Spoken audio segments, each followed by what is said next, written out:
अस्सलाम वालेकुम, कैसे हैं आप सब। आई होप कि आप सब बिल्कुल खैरियत से होंगे और आपकी दुआओं से मैं भी बिल्कुल ठीक हूँ।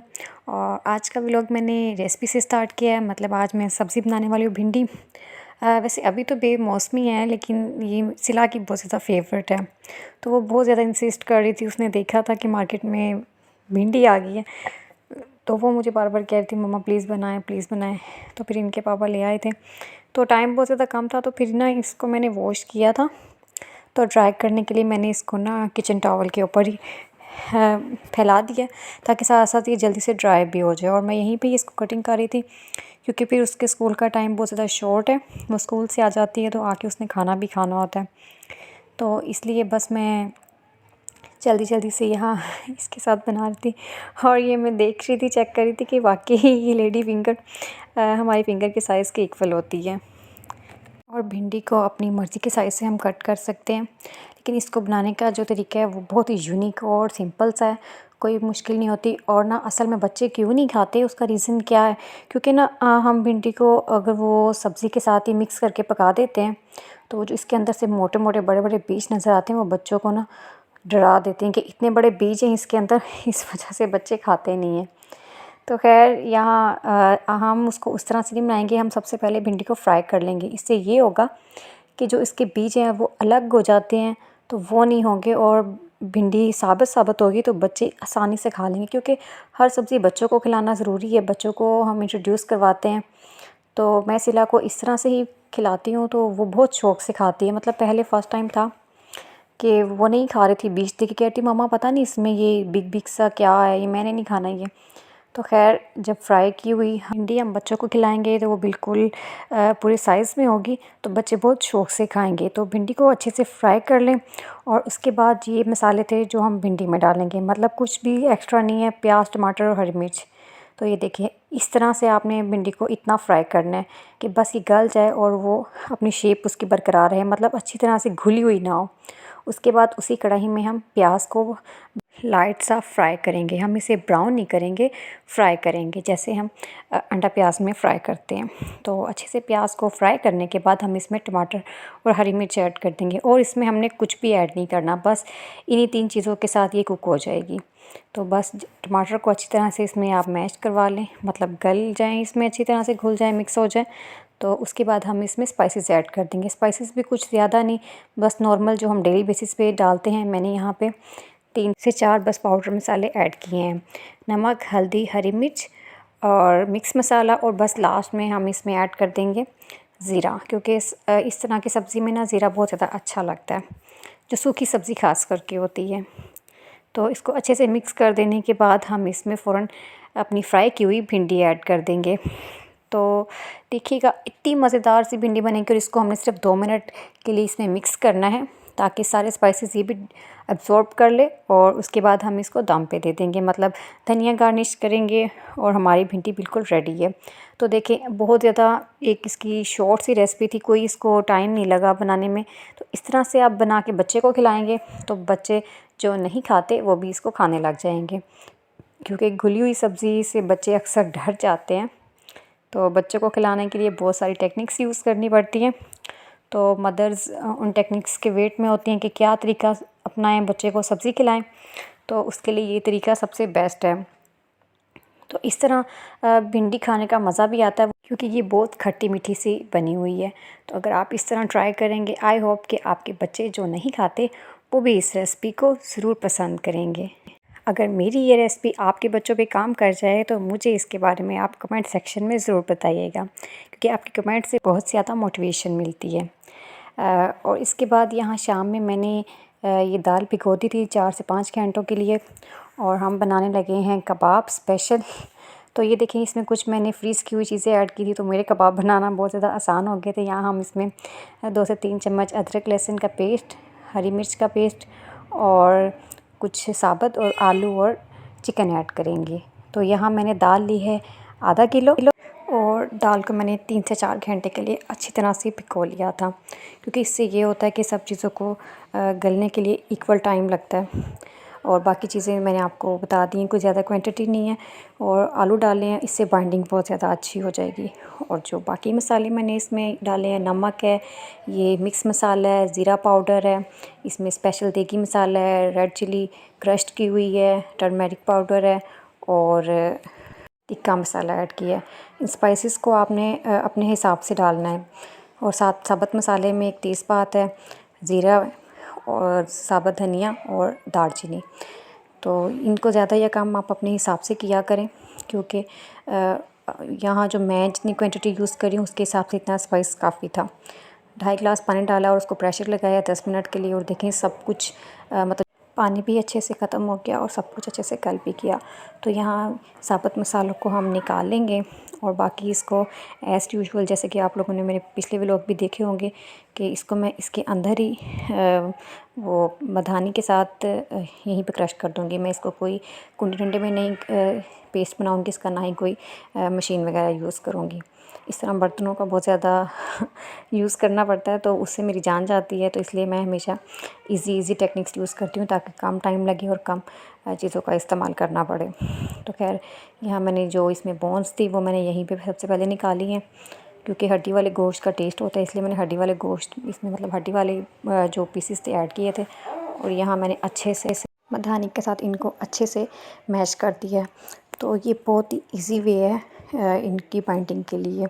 तो यहाँ मैंने तीन तरह के बनाने थे कबाब। सबसे पहले स्पाइसी वाले वो मेरे हस्बैंड के लिए थे, क्योंकि वो स्पाइसी खाते हैं, तो बच्चों के लिए स्पाइसी कम और मेरे लिए भी कम होता है। तो यहाँ 3 पार्ट्स में मैंने बनाया। सबसे पहले हस्बैंड के लिए इसमें अच्छी तरह स्पाइसेस वगैरह ऐड करके, और एक्स्ट्रा मैंने ऊपर से चिली फ्लेक्स और हरी मिर्च ऐड की थी ताकि उनका स्पाइस सेपरेट हो और वो सेपरेट रखेंगे हम। तो यहाँ ये उनकी रेडी होती जा रही हैं। 6 से 7 कबाब शायद उनके बने थे, और क्योंकि सबका टेस्ट अलग है तो इसलिए सबके लिए अलग अलग बनाए थे, ताकि फिर वो कहते हैं कि स्पाइसी नहीं है तो मैंने नहीं खाने। और बाकी ये यहाँ मेरे लिए थे मैं ज़्यादा खाती हूँ, मुझे बहुत पसंद है। तो यहाँ ये मिन्हा के लिए थे। मेरा और सिला का सेम टेस्ट है, वो मेरे जितना लाइट खा लेती है। तो ये बाकी मिन्हा के लिए थे। इसको मैंने और लाइट किया था, इसमें ब्रेड ऐड किए और इसका स्पाइस और ज़्यादा कम हो गया, क्योंकि सबको उसके टेस्ट के हिसाब से देना होता है। क्योंकि जब हम एक चीज़ खाते हैं तो साथ बच्चों को भी वही चीज़ खिलानी चाहिए, इसलिए टेस्ट को उसको स्पाइस को ख़ास करके मद्देनज़र रखते हुए तो हम चीज़ों में ज़्यादा या कम कर सकते हैं। तो स्पाइस कम करने के लिए सबसे बेस्ट टेक्निक है आप इसमें ब्रेड ऐड कर दें और इसको फिर अच्छे से गूँध लें। तो यहाँ 16-17 कबाब मेरे और सिला के लिए भी बन गए थे, मतलब हाफ़ हाफ़ हो जाएंगे हमारे भी, और बाकी मिन्हा के लिए भी 6-7 बन गए थे। तो यहाँ मैंने तकरीबन 2-3 आलू इसमें ऐड किए थे, थोड़ी सी बस चिकन ऐड की थी, ऐसे कह लें 1 पाव, और आधा किलो दाल। तो बहुत ही मज़े के और स्पेशल कबाब रेडी हो गए थे। मतलब रोज़ों में ख़ासकर दिल करता है कि कुछ कभी पकाया ना हो तो हम कबाब फ्राई करके इसके साथ खाना खा लेते हैं। मतलब मेरे बच्चे इस तरह से खा लेते हैं और मैं भी खा लेती हूँ। तो ये इसलिए बनाया था कि रोज़े में थकावट से या इबादत करते वक्त कभी दिल नहीं करता कि कुकिंग कर लें, तो फिर टाइम बहुत ज़्यादा डिवाइड करना पड़ता है। तो ये इसलिए ये टेक्निक यूज़ की थी कि पहले चीज़ें इस तरह से बना के रख ली जाएँ, तो इन केस कभी शॉपिंग पे भी कहीं चले जाना पड़ता है तो हमारे पास कुछ ना कुछ रेडीमेड अवेलेबल हो, कि जब हम घर वापस आएँ या जब हम मूड ना हो तो कुछ जल्दी से हम मैनेज कर लें। और अब ये मिन्हा के लिए थे, क्योंकि बच्चों को हर चीज़ इंट्रोड्यूस करवानी होती है, तो इसलिए इस चीज़ का बहुत ख्याल रखना पड़ता है कि सब एक जैसी चीज़ खाएं, ताकि बच्चा हर चीज़ खाए, लेकिन उसमें स्पाइसेस को ज़्यादा या कम हम कर लें। तो इसलिए मैंने ना ये मिन्हा के लिए ब्रेड ऐड करके बनाए थे। तो यहाँ इसके भी 6-7 बन गए थे और ये मिन्हा के भी रेडी हो गए। अच्छा, इनको स्टोर करने के लिए एक बहुत ही स्पेशल टेक्निक मैं आपसे शेयर करने वाली हूँ, कि इस तरह हम प्लेट में भी रखेंगे तो ये जुड़ जाएंगे। तो हमें इसके लिए एक स्पेशल एफ़र्ट करनी पड़ेगी, ताकि जो हमारी फ्रिज में स्पेस भी कम लगे और हमारा काम भी हो जाए। तो हम क्या करेंगे, इसको सबसे पहले तो एक डिश में फैला के रख देंगे, मतलब सेपरेट टच कर, मतलब एक दूसरे के साथ ये टच ना हो, सेपरेट करके। और मैंने ये बच्चों के जो थे वो मैंने ज़िपर बैग में डाल दिए थे, क्योंकि ज़्यादा प्लेट्स भी फ्रिज में नहीं रख सकती थी। तो ज़िपर बैग में डाल के इनके पहले मैंने फ्रीज़ किया, उसके बाद हम इनको एक ही बैग में एडजस्ट कर देंगे। तो जो बाकी थे उनको मैंने 2 हिस्सों में डिवाइड कर लिया था। 2 प्लेट्स मैंने फ्रिज में रखी, और जब ये अच्छे से स्टोर हो जाएंगे तो हम कैसे इनको यूटिलाइज़ करेंगे वो भी मैं आपको दिखा दूँगी। तो यहाँ ये इनके तो 6-6 थे, मतलब कम थे, तो ये मैंने ज़िपर बैग में ही डाल दिए थे क्योंकि इस तरह स्पेस कम लगेगी और ये अच्छे से फ्रीज़ हो जाएंगे। तो बाकी जो थे ये ज़्यादा थे, तो इनको मैंने 2 प्लेट्स के अंदर अच्छे से ना फैला के रख दिया ताकि एक दूसरे को टच ना हो। जब ये फ्रीज़ अच्छे से हो जाएंगे तो फिर हम इनको निकाल के दोबारा इनको सेव कर लेंगे। तो ये भी काम मेरा हो गया था और ये मैं शाम को बना लेती। अच्छा, इसके बाद ये नेक्स्ट डे मतलब रात को मैंने चने भिगो दिए थे क्योंकि इनको भी स्टोर करना था, और ये मैंने पानी डाल के इनमें रख दिया था, और उसके बाद ये नेक्स्ट डे का व्लॉग स्टार्ट हुआ। तो ये काम हो गया था, और यहाँ देखिए मैंने उनको फ्रीज़ में रख दिया था और ये बहुत अच्छे से फ्रीज़ हो चुके हैं। सबसे पहले ये जो प्लेट वाले थे, मतलब मेरे और सिला के लिए थे, इन सबको मैंने एक ही बड़े ज़िपर बैग में डाल दिया था। इससे ये होगा कि एक ही ये ज़िपर बैग में गया और स्पेस कम लेंगे। और बाकी के चने भी मैंने साथ साथ बॉईल कर लिए थे, और इनको भी हम ज़िपर बैग में डाल दें कि अगर इसका सालन बनाना हुआ और या फिर इसके चाट बनानी हुई तो हमारे पास चने अवेलेबल होंगे, क्योंकि फिर अक्सर हम भूल भी जाते हैं कि इनको भिगोना था, फिर इनको बॉयल करना है, तो इसमें भी काफ़ी टाइम वेस्ट हो जाता है। तो इस तरह के छोटे छोटे जो काम थे ये सब इसलिए मैंने पहले ही कर लिए थे कि ड्यूरिंग फास्ट, मतलब रोज़ों में इन चीज़ों पे टाइम ना वेस्ट हो, क्योंकि बहुत शॉर्ट सा टाइम हो जाता है। मेरी रूटीन बहुत ज़्यादा डिवाइडेड है, तो मुझे इसलिए ये सारे काम पहले ही करके रखने थे ताकि मैं डिस्टर्ब ना, और मैंने अपनी रूटीन को बिल्कुल फ़िक्स किया हुआ है, मैं इससे अभी आगे पीछे नहीं हो सकती। तो यहाँ ये भी मैंने फ्रिज में रख दिए थे, और जो बाकी थे इनको भी मैंने सबको एक एक ज़िपर बैग में शिफ्ट कर दिया था, मिन्हा के सेपरेट और अपने हस्बैंड के लिए सेपरेट, कि मतलब इनका भी एक ही बैग बन जाए। तो ये वाला काम भी हो गया था। इसके बाद अब हम बना रहे हैं वेजिटेबल समोसे की रेसिपी। समोसे कह लें वो या रोल कह लें, खैर दोनों का सेम है। तो उसकी रेसिपी, सबसे पहले हम ऑयल गरम करेंगे पैन में, और फिर अदरक लहसुन मैंने यहाँ डायरेक्ट ही ग्रेट करके ऐड कर दिया है। इसको हल्का सा हम ब्राउन कर लेंगे, और इसके बाद हम इसमें चिकन और वेजिटेबल्स ऐड कर देंगे। तो ये सबसे इजी और बेस्ट वे है कि कूटना नहीं पड़ता, तो मैं इसी तरह ही जब जल्दी होती है तो मैं डायरेक्ट ग्रेट करके ऐड कर देती हूँ। इसको हल्का सा ब्राउन करने के बाद हम इसमें चिकन ऐड कर देंगे। चिकन को मैंने बॉईल करके रेशे कर लिए थे, और इसको अच्छे से इसमें मिक्स करेंगे। और जब ये अच्छी तरह मिक्स हो जाएगा फिर हम इसमें स्पाइसेस ऐड कर देंगे, और इसमें सारे चाइनीज़ स्पाइसेस जाते हैं, मतलब काली मिर्च, लाल मिर्च पाउडर, सोया सॉस और चाइनीज़ साल्ट, और फिर जाएगा इसमें चाइनीज़ केचप, और फिर ये रेड चिली फ्लेक्स, मतलब धड़ा मिर्च। तो इसमें टेस्ट को आपने अपने हिसाब से रखना है, और ज़्यादा या कम आप अपने हिसाब से करेंगे। तो यहाँ मैं स्पाइसी वाले बना रही थी क्योंकि मेरे हस्बैंड स्पाइसी पसंद करते हैं, तो इसलिए ये ज़रा स्पाइसी है, और जितना क्वांटिटी है उसके हिसाब से है। इन सब को ऐड करने के बाद फिर हम इसमें वेजिटेबल्स ऐड कर देंगे। और तो गाजर मैंने ग्रेट की हुई ऐड की है, और शिमला मिर्च जो है इसके मैंने बिल्कुल छोटे छोटे नाइफ़ के साथ ही पीसेस कर लिए थे, क्योंकि ये इसका क्रंची सा जो टेस्ट होता है ना वो हमें इसमें मतलब स्टेबल रखना है, अच्छी तरह से पकाना नहीं है। और फिर हमने इसमें बंद गोभी ग्रेट की हुई ऐड कर दी है, तो इसको 2 से 3 मिनट के लिए कवर कर देंगे, ये गल जाएगा। और इसमें हम सिरका ऐड नहीं करेंगे क्योंकि सिरके से ना ये चीज़ें गल सी जाती हैं, मतलब बहुत ज़्यादा फिर लूज़ हो जाती हैं। तो यहाँ ये हमारी बिल्कुल रेडी हो गई है। इसको अब हम ठंडा होने के लिए छोड़ देंगे, और इसके बाद हम इसमें 1 टेबलस्पून केचप और मेयोनीज़ ऐड कर देंगे। इससे बहुत ही क्रीमी सा टेक्सचर आएगा जो कि हमारे इस फिलिंग को बहुत ज़्यादा टेस्टी बना देगा। तो ये ऐड करने के बाद यहाँ पे मेरी पट्टियाँ भी रेडी थी। तो एक मैंने रोल बनाया था, तो फिर वो बहुत ज़्यादा छोटे साइज़ का बन गया था। पहले वैसे मैंने रोल बनाने थे तो वो बहुत छोटे साइज़ का बन गया था, तो फिर मैंने कहा छोटा तो अच्छा नहीं लगेगा। तो खैर इसके बाद बाकी सारे मैंने समोसे ही बनाए थे। तो रोल की सिंपल सी मैंने फिलिंग की थी और सिंपल से बाइंड किया है, तो वो मैंने आपको दिखा दिया है। इसके बाद यहाँ ये भी सोच रही थी, तो फिर मैंने कहा नहीं, अब ये समोसे ही बनाती हूँ सारे। और ये बहुत इजी वे है, इसको हम टर्न करेंगे और फिर इसमें पॉकेट बना के इसमें हम ऐड कर देंगे अपनी फिलिंग। और यहाँ इसका ये बेनिफिट होगा कि हमने ये खुद बनाए हैं तो हम इसको अच्छे से फिल कर सकेंगे। बाज़ार से जो लेते हैं तो उसमें बस हवा ही होती है, फिलिंग नहीं होती।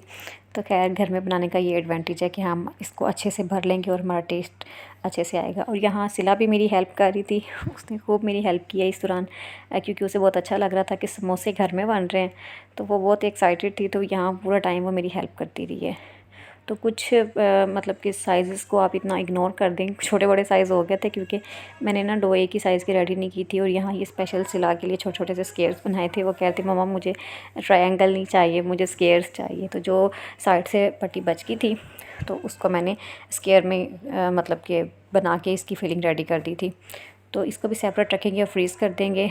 और ये काम भी हो गया। अब यहाँ पे हम पकौड़ा मसाला मिक्स कर रहे हैं, जिसमें मैंने हल्दी, साबुत ज़ीरा, धनिया, कसूरी मेथी और नमक, मिर्च और टिक्का मसाला और जो जो स्पाइसेस मैं ऐड कर रही हूँ मैं सारे आपको दिखाती जा रही हूँ कि इनको मिक्स करके ये हमारा तकरीबन 1 हफ़्ते का मिक्सचर रेडी हो जाएगा। अच्छा, ये हम ना बहुत कम खाते हैं पकोड़े समोसे, क्योंकि हमने सब चीज़ें साथ साथ फ्राई की हैं। मतलब कि और भी चीज़ें हम खाएंगे तो ये नहीं कि हमने एक ही दिन में बहुत ढेर सारे समोसे पकोड़े खा लेने। बच्चे नहीं खाते, बच्चे जस्ट फ्राइज़ खाते हैं। तो और मैं और हस्बैंड खाते हैं और हम तकरीबन 7 से 8 पकोड़े डेली के बनाते हैं। तो इसलिए ये 1 हफ़्ते का पेस्ट मैंने बना लिया था मिक्स करके। इसमें भी जब हमने यूज़ करना होगा 2 चम्मच मैं इसके ऐड करूँगी और थोड़े से बेसन में हम पकोड़े बना लेंगे। तो हम कोई बहुत ज़्यादा नहीं खाते और हमारी सहरी और अफ्तारी बहुत सिंपल सी होती है, इसलिए मैं सहरी और अफ्तारी का कोई व्लॉग नहीं शेयर कर रही। तो बस आप उस पर मत जाइएगा, बस मेरी ये रेसिपीज़ देख लें, ये ट्रिक्स देख लें, तो ये आपके बहुत ज़्यादा काम आएंगी। डिटेल वाले जितने भी काम थे वो सारे मैंने रोज़ों से पहले ही कर लिए थे। तो इसके बाद जो बाकी के जार वगैरह थे, इसमें ये टिक्का मसाला वगैरह ये मैं पकोड़ों में ऐड करती होती हूँ। तो ये भी मैंने मंगवा लिया था और ये सारे बॉक्सेस वगैरह फ़िल कर दिए हैं। और उसके बाद ये स्पेशल मसाला मेरा रह गया था, तो इस दफ़ा जायफल मैंने ऐड की है, आप देख लीजिएगा। तो इसकी डिटेल रेसिपी मैं आपसे शेयर कर चुकी हुई हूँ, तो इसलिए मुझे करने की ज़रूरत नहीं है। तो इसको हम जस्ट ब्राउन करेंगे और ठंडा होने का वेट करेंगे और फिर ग्राइंड कर लेंगे। और उसके बाद मैं ज़ीरा पाउडर भी घर में ही रेडी करती हूँ, मैं बाज़ार से नहीं लेती। तो ये भी हम रोस्ट करेंगे और इसके बाद इसको क्रश कर लेंगे और ऐड कर देंगे। तो ये था मेरा एक बहुत ही ईज़ी सा व्लॉग कि आपके, और बल्कि ईज़ी नहीं बल्कि हेल्पफुल व्लॉग है कि आपके बहुत ज़्यादा काम आएगा। तो यहाँ मेरे दोनों मसाले रेडी हो चुके हैं। चिकन में डालने वाला मसाला भी, क्योंकि चिकन तो मस्ट ही रोज़ों में बनेगी, और गोश्त वगैरह कोई भी गोश्त या मीट से रिलेटेड कोई भी रेसिपी होगी उसमें हम ये लास्ट में ऐड करेंगे। तो आई होप कि आपको मेरा आज का व्लॉग बहुत ज़्यादा पसंद आया होगा। अगर पसंद आए तो कमेंट करके मुझे ज़रूर बताइएगा। फिर मिलेंगे नेक्स्ट वीडियो में। अपना ख्याल रखिएगा। अल्लाह हाफ़िज़।